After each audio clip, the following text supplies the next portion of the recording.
అందరికీ మన ప్రభువును రక్షకుడైన యేసుక్రీస్తు వారి పేరిట ప్రేమపూర్వకమైనటువంటి వందనాలండి. ప్రియులారా, దేవుడు ప్రతి వస్తువును దాని పని నిమిత్తము చేసెను. మనం ఈ విషయం గురించి ఇంతకుముందు డైలీ డివోషన్స్‌లో అనేక సందర్భాల్లో నేర్చుకున్నాం. అలాగే దేవుడు ప్రతి దానికి కూడా ఒక సమయాన్ని పెట్టారు. దీని గురించి కూడా మనం ఇంతకుముందు సందర్భాల్లో మనం నేర్చుకున్నాం. అయితే ఈరోజు దేవుడు చేసినటువంటి ఈ శరీరం గురించి కొన్ని విషయాలు మనం ధ్యానించగలిగినట్లయితే గనక కొరింథీయులకు రాసిన మొదటి పత్రిక 12వ అధ్యాయం 18వ వచనం మనం చూస్తే, అయితే దేవుడు అవయవములలో ప్రతి దానిని తన చిత్త ప్రకారము శరీరములో ఉంచెను. చూసారా? అంటే ఈ కళ్ళు ఎక్కడ ఉండాలి, చెవులు ఎక్కడ ఉండాలి, నోరు ఎక్కడ ఉండాలి, చేతులు ఎక్కడ ఉండాలి, కాళ్ళు ఎక్కడ ఉండాలి, ఆ కళ్ళు ఎందుకు ఉండాలి, చేతులు ఎందుకు ఉండాలి, కాళ్ళు ఎందుకు ఉండాలి, హృదయం ఎందుకు ఉండాలి, తల ఎక్కడ ఉండాలి, ఎలా ఉండాలి, ఇవన్నీ కూడా ఎలా ఇంత ఆర్గనైజ్డ్ స్ట్రక్చర్‌లో 850 కోట్ల మందికి ఒకే రకంగా ఎందుకుంటున్నాయా అంటే, ఇదంతా కూడా దేవుడి యొక్క సృష్టి. దేవుడు నిర్ణయించినటువంటి విధి. దేవుడు తన చిత్త ప్రకారంగా శరీరంలో ప్రతి అవయవమును ఉంచును. అయితే మరి చెల్లెమ్మలు గర్భంతో ఉన్నప్పుడు వారు సరైన ఆహారం తీసుకోకపోవటం వలన, దేవుడు నిర్ణయించిన విధంగా, దేవుడు చెప్పిన విధంగా బ్రతకకపోవటం వలన అవ్వచ్చు, లేదంటే పెరుగుతున్నటువంటి ఈ అడ్వాన్స్డ్ టెక్నాలజీ యొక్క ఎఫెక్ట్ వల్ల కావచ్చు, కొంతమంది పిల్లలు అంగవైకల్యంగా పుడుతూ ఉంటారు. లేదా ఇంకొంతమంది మరి జరిగినటువంటి విపత్తులను బట్టి, ప్రమాదాలను బట్టి కాళ్ళను గానీ, చేతులను గానీ ప్రమాదాల్లో కోల్పోవడం జరుగుతుందండి. అయితే వాటినే అంగవైకల్యంగా పిలువబడుతూ ఉంటుంది.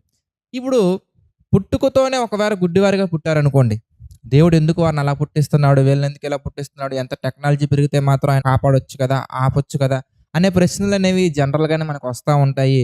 మరి కొంతమందిని దేవుడు ఒకలాగా ఎందుకు పుట్టించాడు, కొంతమందిని మరొకలాగా ఎందుకు పుట్టించాడు, ఈ ప్రశ్నలన్నీ జనరల్‌గానే మరి హేతువాదులు అనేవాళ్ళు అడుగుతూనే ఉంటారు. వీటన్నిటికి కూడా సమాధానాలు లేవని కాదులే గాని, ఇప్పుడు సందర్భం కాదు కాబట్టి నేను చెప్పట్లేదు.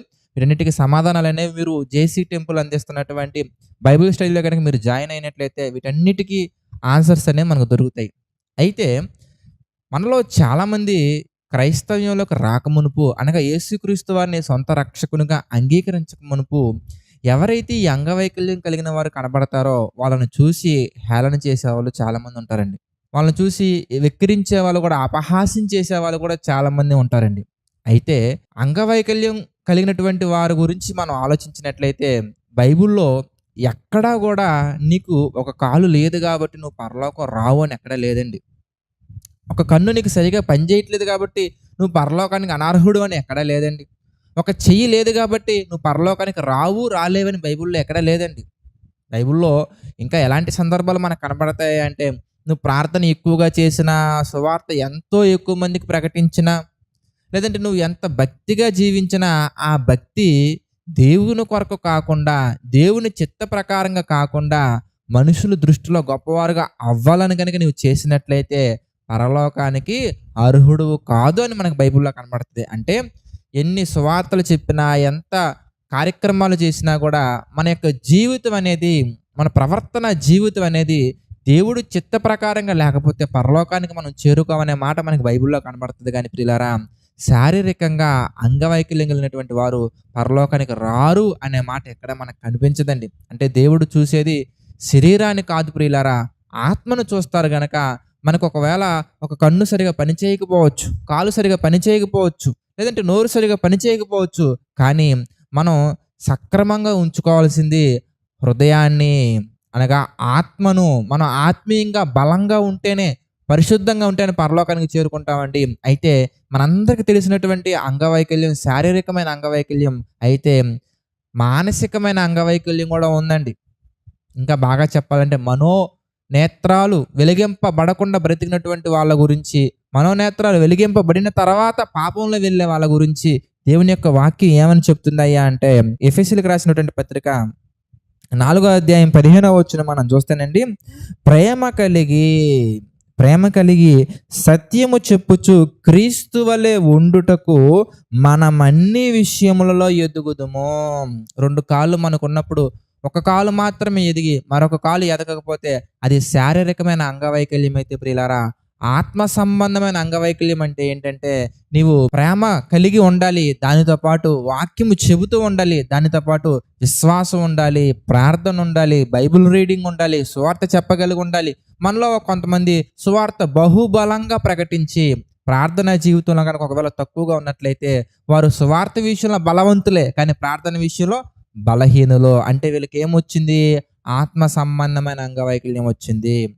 ప్రార్థనలో బాగున్నారు, సువార్త ప్రకటించడంలో బాగున్నారు, కానీ బైబిల్ రీడింగ్‌లో చాలా తక్కువగా ఉన్నారు. అంటే వీరు ఈ విషయంలో బలహీనులు, అంగవైకల్యంగా మారిపోతున్నారు. ప్రియులారా, శారీరక సంబంధమైనటువంటి రోగాలు ఉన్నటువంటి వ్యక్తి పరలోకానికి వెళ్ళొచ్చు. మనం లాజరు గారి గురించి మనం ఆలోచించినట్లయితే కురుపులతో నిండిన వాడే కుక్కలు వచ్చి నాకుతూ మనం చూడొచ్చండి. అయినప్పటికీ ఆత్మీయంగా పరిశుద్ధంగా ఉన్నాడు గనక అబ్రహాము రొమ్మున కొనిపోబడ్డాడు. కానీ ఎంతో రిచ్‌గా బ్రతికారండి. అంటే శారీరకంగా చాలా రిచ్‌గా ఉన్నాడు. వేసుకునే బట్టలు గాని, తినే ఫుడ్ గాని ప్రతి ఒక్కటి కూడా చాలా గొప్పగా ఉన్నాయి. కానీ ఆత్మీయంగా బలహీనంగా కాదు, చాలా శూన్యంగా ఉన్నాడు గనక ధనవంతుడు నరకానికి వెళ్ళవలసిన అవసరం వచ్చింది. ఇదేనా నేను కూడా ప్రియులారా, మనం ప్రార్థనలో గొప్పగా ఉండి, లేదంటే బైబిల్ రీడింగ్‌లో గొప్పగా ఉండి, లేదంటే మిగిలిన కొన్ని విషయాల్లో మంచిగా ఉండి, కొన్ని విషయాలు ఇదొక్కటే కదా మనం అనుకుంటూ పోతే, ఆ ఒక్కటి మన జీవితంలో అంగవైకల్యంగా మారిపోతుంది. అనగా ఒక విషయంలో మనం కొదువుగా ఉన్నాము. యేసుక్రీస్తు వారు కూడా మాట్లాడుతూ ఉంటారండి. ఒక వ్యక్తి వచ్చి యేసుప్రభు వారిని అడిగినప్పుడు, "అయ్యా, నేను అన్ని విషయాల్లో బాగున్నానయ్యా" అన్న వెంటనే యేసుక్రీస్తు వారి సమాధానం, "అయితే నీవు ఒక విషయంలో కొదువుగా ఉన్నావు." అంటే ఒక విషయంలో కొదువుగా ఉన్నా కానీ పరలోకానికి వెళ్ళలేమంటే 100% వెళ్ళలేమండి. మీ తండ్రి పరిపూర్ణుడు గనక మీరును పరిపూర్ణులుగా ఉండాలి. కనుక మనం ఏ విషయాల్లో పరిపూర్ణంగా లేకుండా ఉంటున్నామో ఆ విషయాలు గుర్తించి ఈ దినానే ఆత్మ సంబంధమైన వైకల్యం కలగకుండా అన్ని విషయాల్లో ప్రేమ కలగాలి. మొట్టమొదటిగా ప్రేమ కలిగి సత్యము చెప్పుచు అనగా వాక్యము చెప్పుచు అన్ని విషయాల్లో ఏ విషయాల్లో అయితే దేవుడు మనల్ని ఎదగమన్నాడో, ఏ విషయాలు అయితే కలిగి ఉండమన్నాడో, ఏ విషయాలు అయితే విసర్జించమన్నాడో ప్రతి విషయంలో కూడా ప్రభువు చెప్పినట్టుగా, ప్రభువుకు తగినట్టుగా మనం బ్రతకాలి. కనుక ప్రతి ఒక్కరూ కూడా అలాంటి జీవితం కలిగి జీవించాలని మనస్ఫూర్తిగా కోరుకుంటున్నా. ఈ మాటలు ముగిస్తున్నానండి. ప్రార్థన చేసుకుందాం. ప్రేమగల తండ్రి, దయగల దేవ, అనేకమైన విషయాలు మాకు తెలియజేసి మీ చిత్త ప్రకారం నడిపిస్తూ మమ్మల్ని మా తండ్రి ముందుకు కొనసాగిస్తేందుకు కృతజ్ఞతాస్తుతులు చెల్లించుకుంటున్నాం తండ్రి. దేవా, ఎవరైతే తండ్రి మీ యొక్క ఆలోచన చొప్పున నడుచుకుంటున్నారో వారిని దీవించండి, ఆశీర్వదించండి. ఇంకా గొప్పగా మీ కొరకు బ్రతుకున్నట్లుగా సహాయం చేయండి తండ్రి. ఆర్థిక, ఆరోగ్య, మానసిక సమస్యల్లో కృంగిన ప్రతి ఒక్కరిని మీరు జ్ఞాపకం చేసుకోండి. వారి కృంగిన హృదయాన్ని మా తండ్రి బలపరచండి, లేవనెత్తండి తండ్రి. ఈ డైలీ డివోషన్ మేకింగ్‌కి సహకారం నిలబడుతున్న ప్రతి ఒక్కరిని మీరు దీవించండి తండ్రి. ప్రభా, ఈ జేసీ టెంపుల్ పరిచర్యలో మా తండ్రి పాలిభాగస్తులు అవుతున్న వారిని జ్ఞాపకం చేసుకోండి, దీవించండి, ఆశీర్వదించండి తండ్రి. నమ్మకంగా యథార్థంగా పరిచర్య చేస్తున్న ప్రతి సేవకులను, వారి కుటుంబాలను, వారి పరిచర్ని మీరు దీవించండి, ఆశీర్వదించండి. సమస్త మహిమ, ఘనత, ప్రభావాలు మీకే చెల్లించుకుంటూ మా ప్రభువును రక్షకుడైన యేసుక్రీస్తు వారి పేరిట ఈ ప్రార్థన అడిగి వేడుకొనుచున్నాము తండ్రి. ఆమెన్. అందరికీ వందనాలండి. God bless you.